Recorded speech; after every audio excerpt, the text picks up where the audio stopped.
Hi, good morning, and welcome everyone to the Transpose workshop presented by MetricsDAO. My name is Patrick. My screen name is PCW, and I'm your host and moderator. The presenter will be Michael Calvi of Transpose, and you will see his screen name as Telemac. Also, Rochelle from MetricsDAO will be introducing the Xmetrics token that you will be receiving for attending this workshop. Now, before we go further, I do have to let everyone know that the workshop is being recorded and that it will be made available on YouTube. Now, with that said, let's introduce Transpose. Okay. Transpose makes it easy to integrate blockchain data into any application at any scale. The APIs and custom solutions provide hyper-specific contextual data across all of Ethereum and soon on other networks. Now, the goal of today's workshop is to introduce the full suite of Transpose APIs to the MetricsDAO analyst community and to engage the community to start using the APIs to answer MetricsDAO bounty programs that are live now. And speaking of the bounty program, it is the perfect time to turn the floor over to Rochelle to introduce both the program and the Xmetrics token. Rochelle, the floor is yours. Thanks, Patrick. Hey, everyone. Thanks for joining us. So as Patrick mentioned, Transpose has Ethereum data currently, and a bunch of other chains are coming. And so you can definitely use this demo and their data to complete MetricsDAO bounties. We currently have Aave bounties and True Freeze bounties. And yeah, you can use any data provider for those. So this is a great opportunity to try a new one. And for joining us today, you will earn 10 Xmetrics. So in this last slide, I shared a bunch of useful documentation on what Xmetric is. But basically, if you go to our website, you'll also learn about it. Think of it as like Monopoly money. We launched it recently, and it's there to help us test our protocol before we actually launch the metric token. There are three components to MetricsDAO currently. One is community brainstorming, where you can submit questions, vote other people's questions, ideas for what we should be creating. The second one is analytics, where right now we're doing Aave and True Freeze. So you answer those questions, create analytics and insights to answer them. And the third is peer review.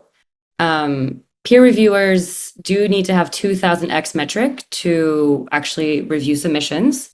So it's the only one that's gated at the moment. But it's a great way to start earning Xmetric, start learning about, how you can get involved with MetricsDAO analytics. And yeah, so you have your first 10 Xmetric for joining us today. Last thing I'll say is I did share this last link here for how to view your balance. So that's useful as well. So yeah, that's everything on MetricsDAO. If you have any questions, obviously let us know. And otherwise, I will give the mic to Michael. Awesome. Thanks a lot for that introduction, Rochelle. Really appreciate it. Just like yesterday, really excited to be here with everybody today and show you guys how you can use Transpose to solve your data problems. So let me go ahead and see if I can share my screen here. Without further ado, we'll jump right into it. Thanks a lot, everybody, for coming today. Really excited to share a little bit more about how Transpose works and talk about blockchain data generally as well. So to start off, I just wanted to give a little bit of context on blockchain data more broadly. For a lot of you, I'm sure this is going to be things that you know, but I just want to make sure everybody's starting off on a similar level of understanding. So blockchain data itself is typically stored in a very low-level format, which is what you'd get from block explorers like Etherscan or node providers like a lot of the big infrastructure companies out there. And this stuff is great. It's totally complete. You can get any information out of it, but it's very low level. It means that you have to do pretty complicated queries to get the information you actually want off the blockchain, and often have to do a lot of really complicated processing to actually convert the raw data that's sent back to you into something that's usable. And there are some alternatives that make things easier in a lot of ways, but our whole focus as a company and solution provider is to make it really easy for people to make high-level queries and get just the data that they need. Everything on Transpose is indexed, so you can expect fast responses and queries. And in general, we really focus on making the higher level, like higher order abstracted data much simpler. So what that actually looks like is kind of the first level is the settlement data.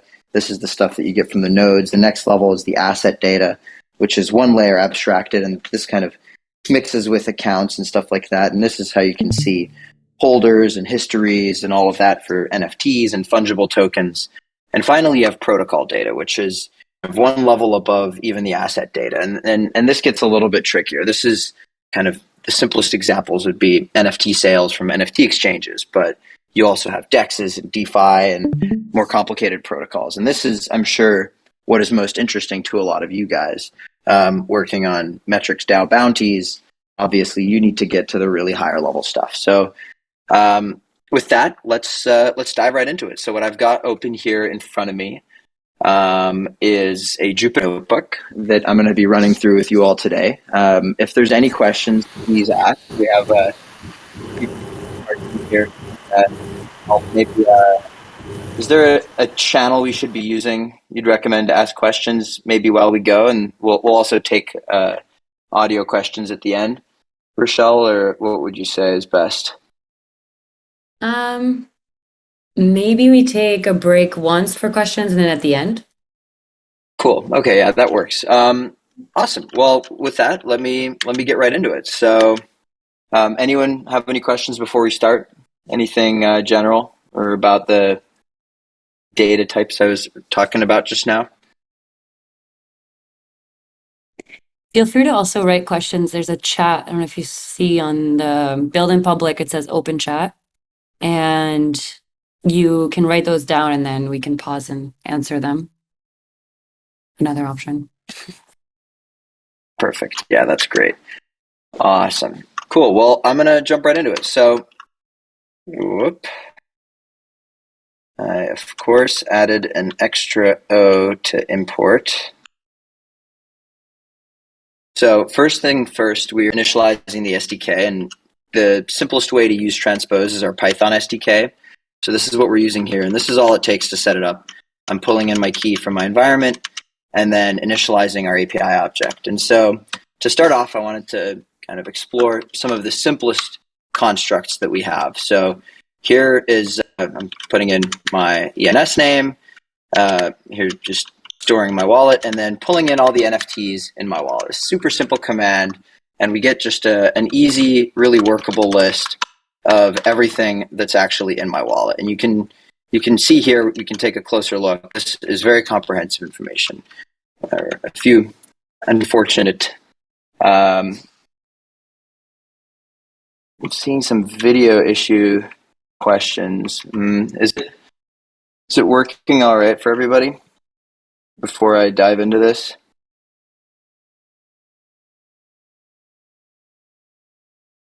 Okay, cool. Just making sure. And I'll share this notebook with everybody afterwards. FS.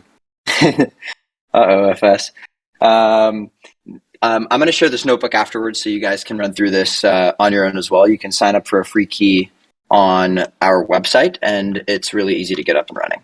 So let's look in a little bit deeper. So here we're taking a look at the first collection. This is just the first of the whole list of NFTs that I have.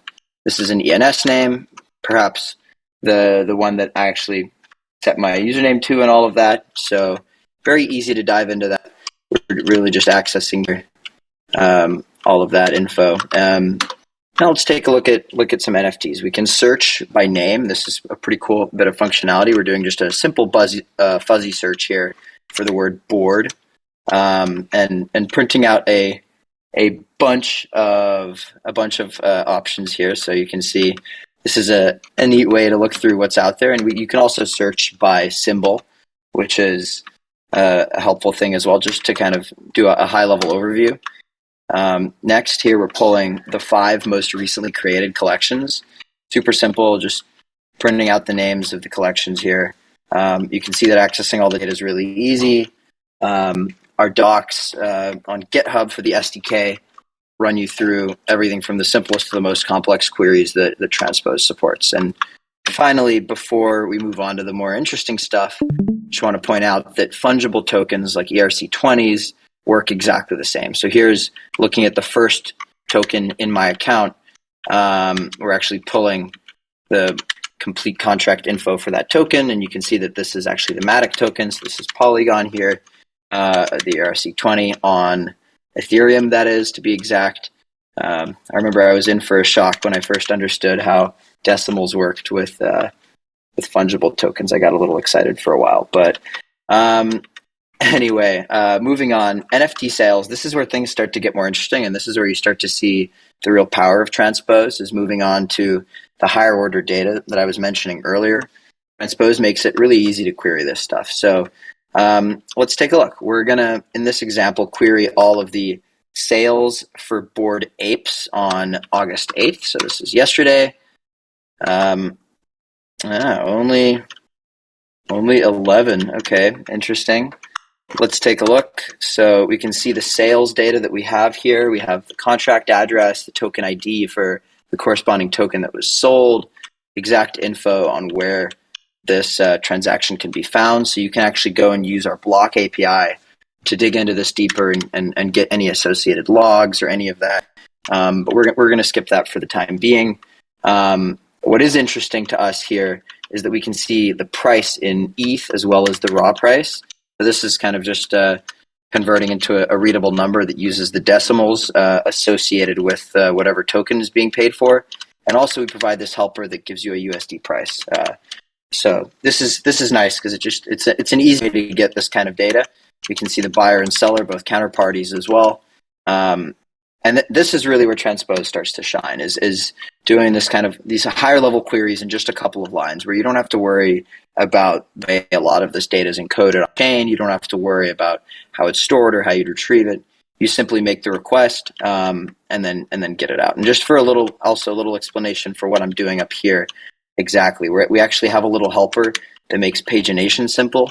So in this example, I don't know why I have it set to 100,000 there, but in this example, we're just using the bulk request helper to pull all of the sales by contract address for the Bored Ape contract address after the start date.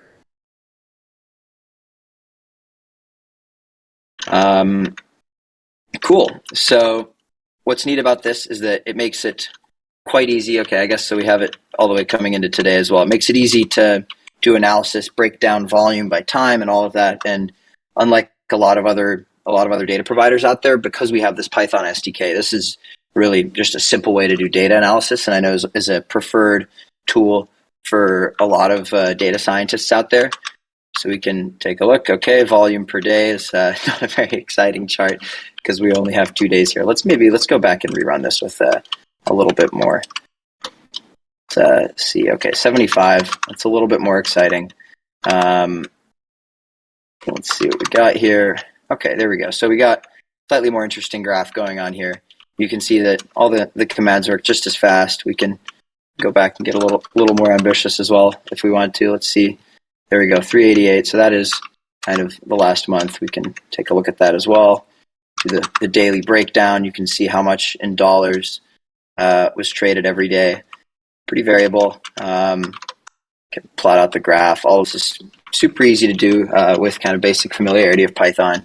And what's neat is because all the data is all in the same formats, we can really easily break down and see what volume looks like across exchanges. And this is another advantage of the approach that we take, very bottom-up approach we take to indexing data, is that we have data across all the exchanges, all the dexes, although we'll get to fungible tokens in a second. But yeah, I guess I've not been tracking exchange volumes very much lately, and it's interesting. X2Y2's made a lot of progress. Pretty impressive, actually. So cool. Maybe I'll stop here for a moment to see if anyone's got any questions.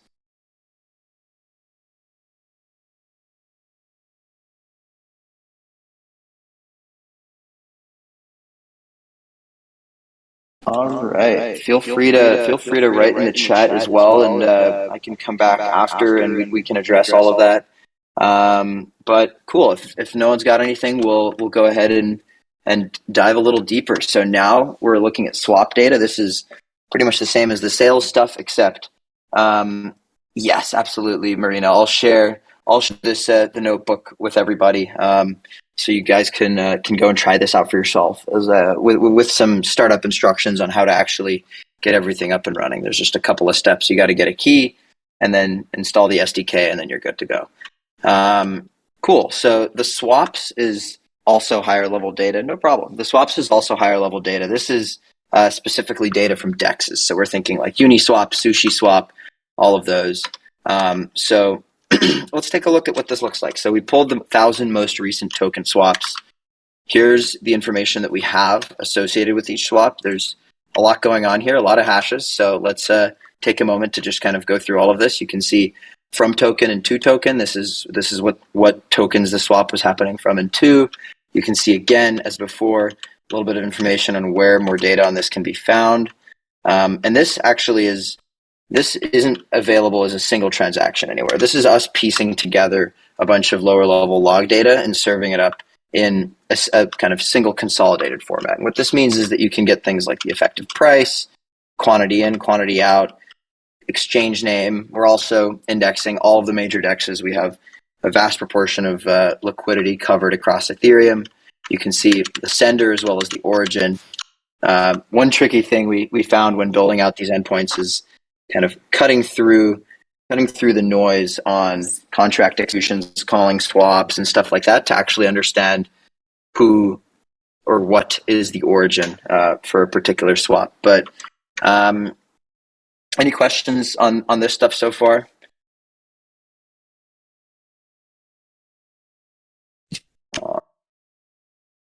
Yep. I think someone's hot mic in there. Okay, cool. Well, we'll just go ahead and continue. You can see we'll do a quick breakdown, same as we did with the NFT swaps. We're breaking down by the DEX. Uniswap has a vast proportion of volume, at least in number of trade terms, which is pretty interesting, perhaps unsurprising. And let's take a deeper look into the most common pairs. So here we can see out of these 10,000, we have pretty quickly declining list. Looks like I didn't fill this out. Why don't we just go API token dot.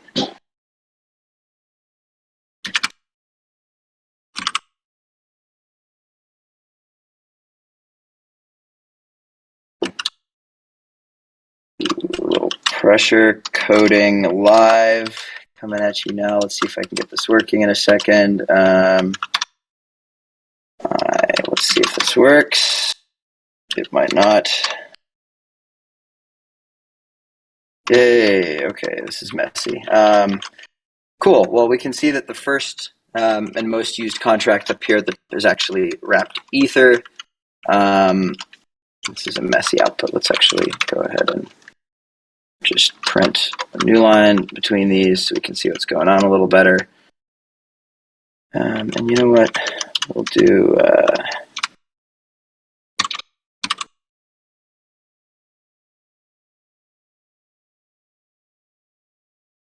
I think I have to do this. Cool. Okay. Phew. All right. So let's check out what we actually have going on here. So here we can see that the top contract, what we're basically doing is just running through the top few items here to see what is being traded, what the top tokens involved in these swaps actually are. So we've got wrapped Ether, USDC, which is perhaps getting a worse rep at the moment with all this stuff. Cold hard cash, haven't even heard of that. Tether. So yeah, this is pretty cool, but point here is that it's really easy to go from these high-level swap analyses all the way down to the raw data, take a look at everything, dive around. All of the data is in the same format, so it's really easy to get around. So now I want to hot mic your question. If you have a question, go ahead. Go ahead.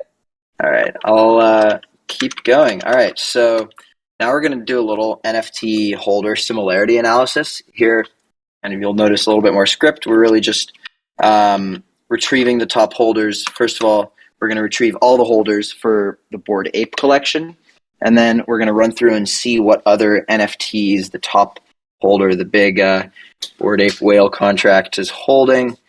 So we'll just give that a moment to complete because it's doing a bunch of synchronous requests.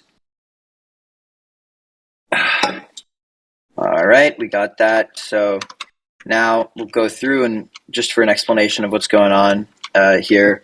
In this line at the top, we were pulling in all of the owners raw. We're going through and actually aggregating by owner address so that we have a list of who owns what, sorting by the number of NFTs each person owns. So at this point, we have a sorted dictionary of holders.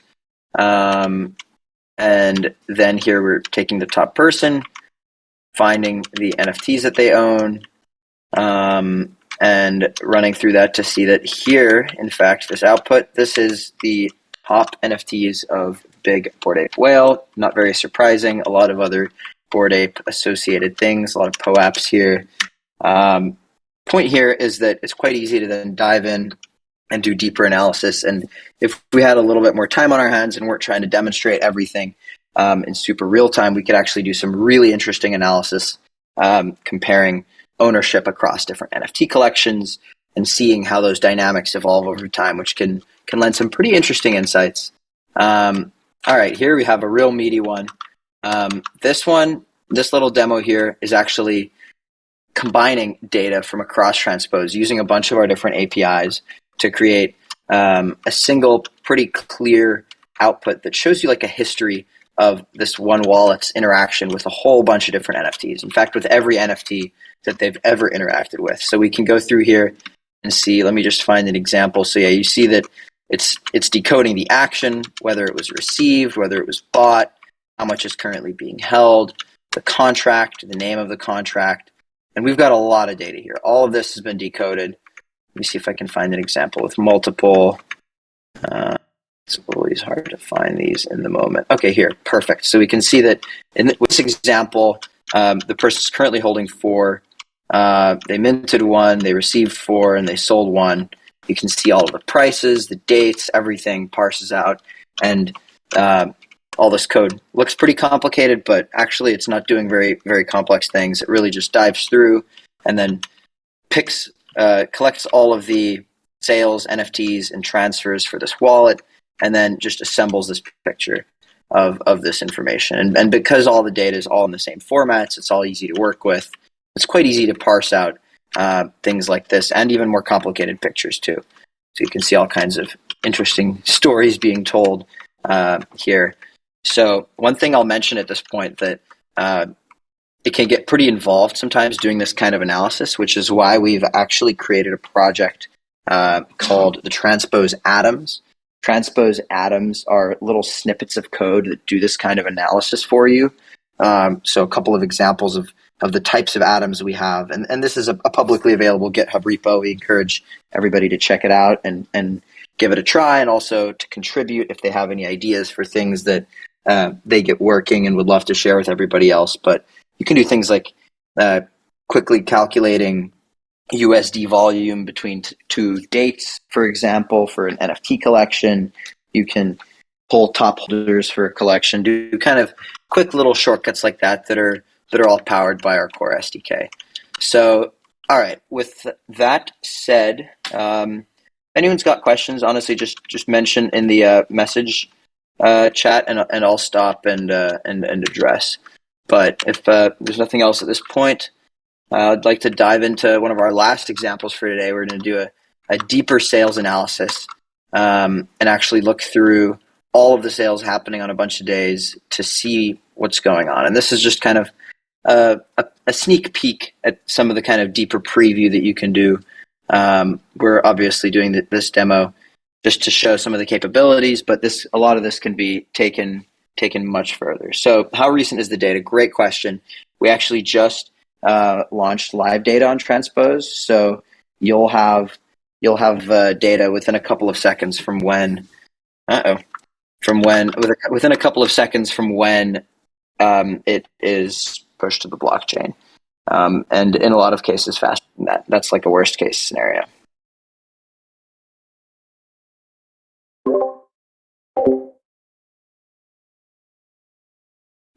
80. Just giving this a second. Okay. Something is up. All right, we might have to skip this one for now. I don't want to debug an HTTP issue. But point of this one is that I wanted to show how the sales stack up on a couple of days and just compare a few collections by both number of NFTs sold as well as the USD volume of NFTs sold, which if I didn't make a mistake somewhere for this weird SSL issue, I would have been able to show you there. But the thing I want to show everybody is top new mints by number of NFTs minted. This is kind of just a quick fun one. You can see we're printing out, boom, right there. Let's do a little more, maybe see what else we got going on.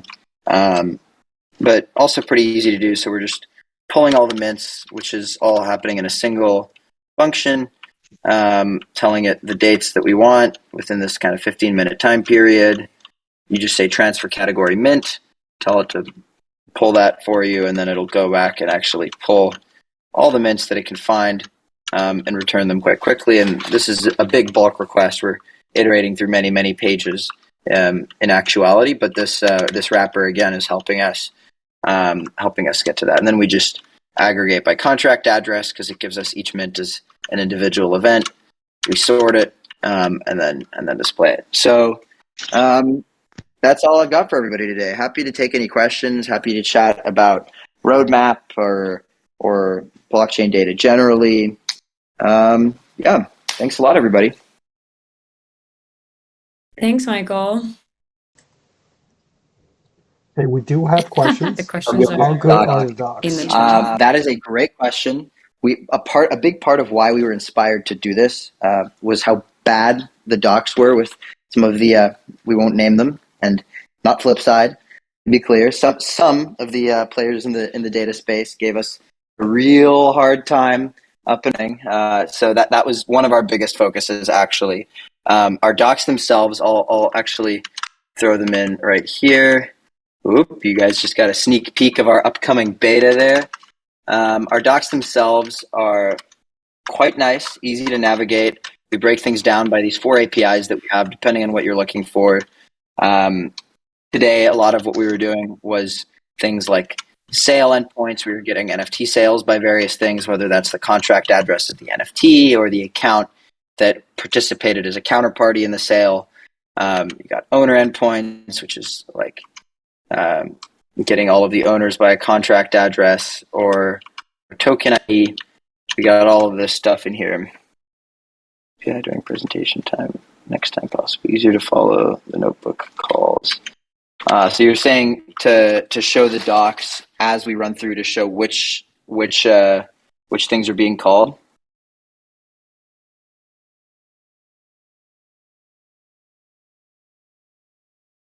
Definitely appreciate the feedback. Gotcha. Cool. Okay, yeah, that's good to know. Another thing I would mention is our Python SDK, which is what I was using today. This has even cleaner docs. It's even easier to find what you're looking for. So say we're going through the NFT stuff. We have everything clearly set out. So sale activity. This is what we were looking at just before. You can see all the endpoints, what you put in, and all of that. What is the future vision for Transpose? Well, we have big ambitions for the data space. We think that blockchain data is a fundamental component of the space, and that as such, it needs to be totally accessible to everybody. It needs to be easy for people to extract even really complicated things from it. And so basically our whole roadmap and everything we're doing is built around that. Long term, we want to move to having this kind of almost like marketplace model that makes it really easy for people to extract very complicated things from the blockchain without having to do much work. And right now we're piloting a lot of that with our early enterprise clients, but over time we're going to open that up to the whole community, even on the free tier, to be able to get involved with. So the timeline for other chains, that's a fantastic question. The question that everybody asks. I mentioned we're putting out this beta over the next couple of weeks. As soon as that's live and we've put out all of our core features, top of mind is then Polygon, BSC, Avalanche, and a couple of other EVM chains. Our whole strategy with starting on Ethereum was to crack the EVM and learn how to do it better than anybody else. And then once we got that down, it's a pretty easy transition to a bunch of other blockchains. So that's our plan there. We're definitely trying to go soon. I think that we'll have things to test on a couple of other blockchains, hopefully within the month, and then much more completeness coming shortly after. Other languages. We're trying to be as lean as possible from the perspective of until people ask for things, we don't do them. We just from our early conversations had a lot of people talk about Python because that was kind of the common missing ingredient. A Node SDK as well as alternative ways to interact with Transpose like webhooks and alerting and stuff like that have been requested. So it's something we're thinking about. I would say that as with our multi-chain efforts, once we put out this beta, which we're working really hard on internally, yeah, that's true. That's true. I mean, we picked Python because I think it is the simplest and most powerful tool to use for data analysis, just like for getting started. Obviously, a lot of backends are built in Node, so we want to support the environments that people are using. Another big pain that we had in the past, because our history as a company, we actually were originally not doing infrastructure at all. This is like a year ago. We were building an NFT-based metaverse project thing. It was a whole time, a long time ago now, it feels like. But we feel like it's really important to make it easy for people to get the data they need in the environment that makes sense to them. So from that perspective, like data science, Python was obviously the first place to start. But from here, we're going to do whatever people need to the extent that it's requested. Yeah, that's a good point. That's a good point, Nick. Totally agree. I mean, we want to support the environments that people are actually using. And so a logical next step for us is going to be a Node SDK. So well-received feedback.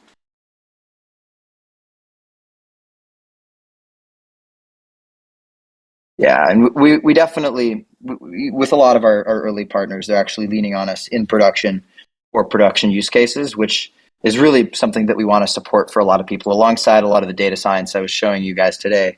That's a whole big use case for Transpose, is actually developing your own applications, building consumer-facing experiences. Transpose is fast enough to power a front end. We're planning on releasing JWT support as well, so you'll be able to actually make API calls directly from a front end if needed.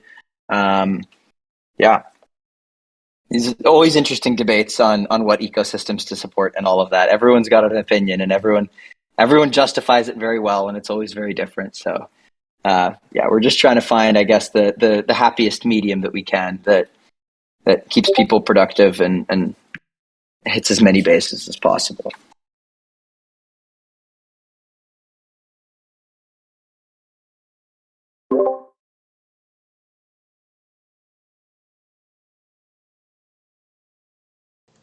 And by the way, you can feel free to speak the questions in the presentation. Okay, Popmo's test is typing something.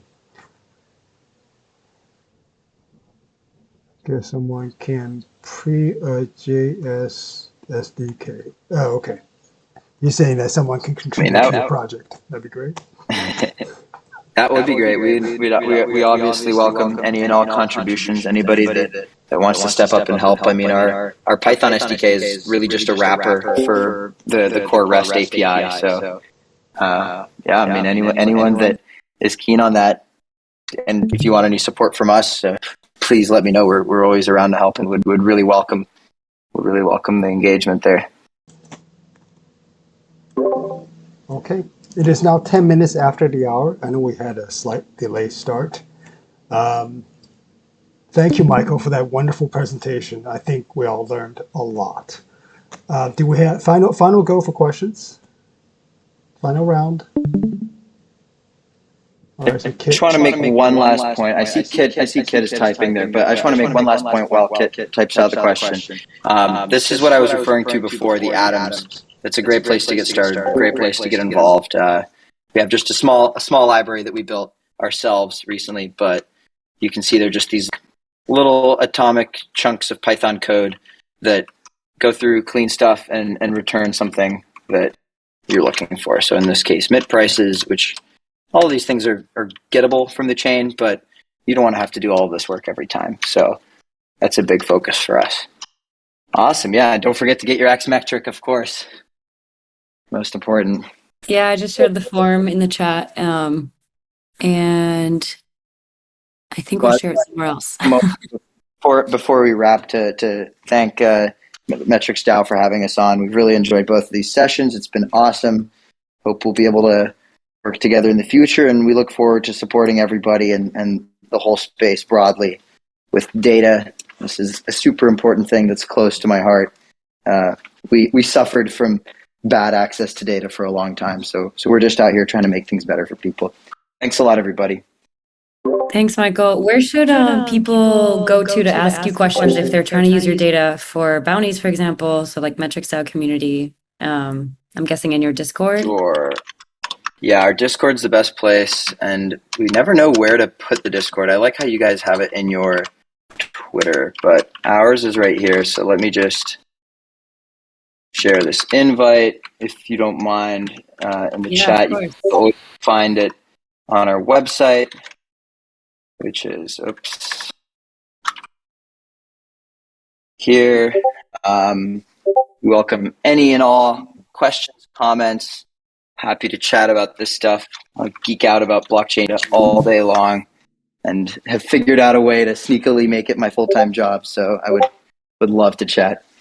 All right. Well, thank you so much. And thanks everyone for joining. All right. Thank you. Bye-bye.